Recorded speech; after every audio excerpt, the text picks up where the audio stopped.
অনেকদিন আগে এক গ্রামে নীতিশ আর কীর্তনা নামে এক দম্পতি থাকত। তারা নতুন সেই গ্রামে এসে কিছুদিন ধরে বুঝতে পারছিল না কোন কাজ শুরু করবে। নীতিশ ভাবল, আমরা তো গ্রামে এসে গিয়েছি, কিন্তু এখনো কোনো ব্যবসা শুরু করিনি। যদি এমন কিছু শুরু করি যাই গ্রামে এখনো কেউ করেনি, তাহলে নিশ্চয়ই লাভ হবে। ওদিকে কীর্তনা একদিন ঘরে বসে তার স্বামীর জন্য তন্দুরি চিকেন রান্না করল। এরপর নীতিশকে খেতে দিল। নীতিশ খেতে খেতে বলল, আহা, এই তন্দুরি চিকেন তো অসাধারণ হয়েছে। শৈশবে দিদিমার হাতের তন্দুরি চিকেন খেয়েছিলাম, আজ এত বছর পরে আবার তোমার হাতের রান্না খেলাম।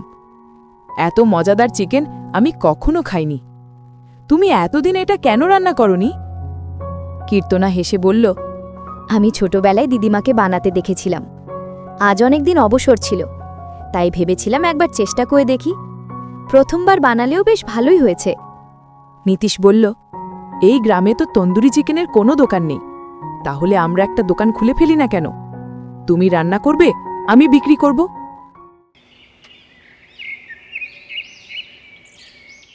পরদিন স্বামী স্ত্রী দুজনে মিলে তন্দুরি চিকেনের দোকান শুরু করার জন্য সমস্ত উপকরণ জোগাড় করল।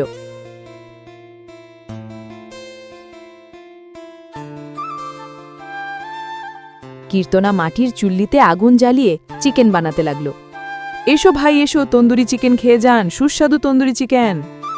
দোকানের সামনে দিয়ে যেই যেত সেই সুগন্ধে টান পড়ে আসত। সবাই খেয়ে বলতো, আহা, কি মজাদার! অনেকদিন পর এত সুস্বাদু খাবার খেলাম। ধীরে ধীরে তাদের তন্দুরি চিকেন সারা গ্রামে জনপ্রিয় হয়ে উঠল। এই সাফল্য দেখে পাশের দোকানদার রাঘবের হিংসে হল। আরে, এটা কি? তাদের ব্যবসা তো অনেক ভালো চলছে, আমাকে কিছু একটা করতে হবে। যাই, এখন বাড়ি ফিরে যাই। এরপর সে বাড়ি ফিরে যায়। এরপর বাড়ি ফিরে সে তার ভাই রঘুকে ডাকে। রঘু ভাই, রঘু, কোথায় গেলি? এইদিকে এসো তো। হ্যাঁ দাদা, আসছি। বলো দাদা, কেন ডাকছিলে? দেখো ভাই রঘু, নীতিশ আর কীর্তনা নতুন এসেছে আর এসে দোকান খুলেছে আর সবার মন জয় করে নিচ্ছে। এভাবে চলতে থাকলে ওরা অনেক এগিয়ে যাবে। তাই চলো আমরা ওদের সঙ্গী হয়ে যাই। যদি ওরা রাজি না হয় তাহলে আলাদা দোকান খুলব। রঘুকার ভাইয়ের কথায় রাজি হয়ে নীতিশ কীর্তনার কাছে গিয়ে বলল,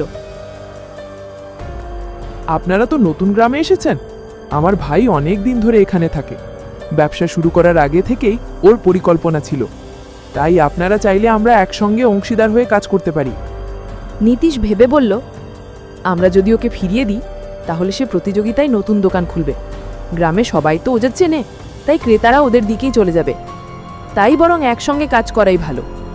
তারা রাজি হল। এরপর থেকে কীর্তনা রান্না করত, রঘু গ্রাহকদের খাবার পরিবেশন করত, আর নীতিশ সবকিছু সামলাত। অল্পদিনের মধ্যেই দোকান খুব ভালো চলতে লাগল।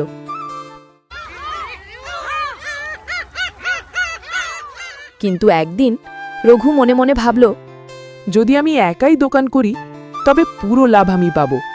তন্দুরি চিকেন তো বানাতে জানি, ক্রেতারা আমাকেই চেনে, তাহলে ওদের সঙ্গে ভাগাভাগি কেন করব?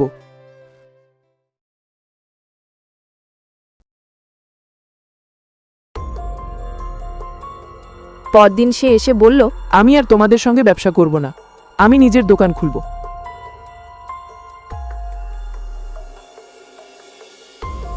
নীতিশ কীর্তনাকে বলল, যেটার ভয় ছিল সেটাই হলো, তবে দেখা যাক ও একা কি করে।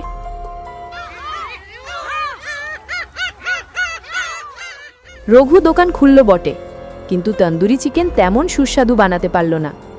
যেই একবার খেত সে আর ফিরে আসত না। অল্প দিনেই তার ব্যবসা একেবারে মন্দার মধ্যে পড়ল।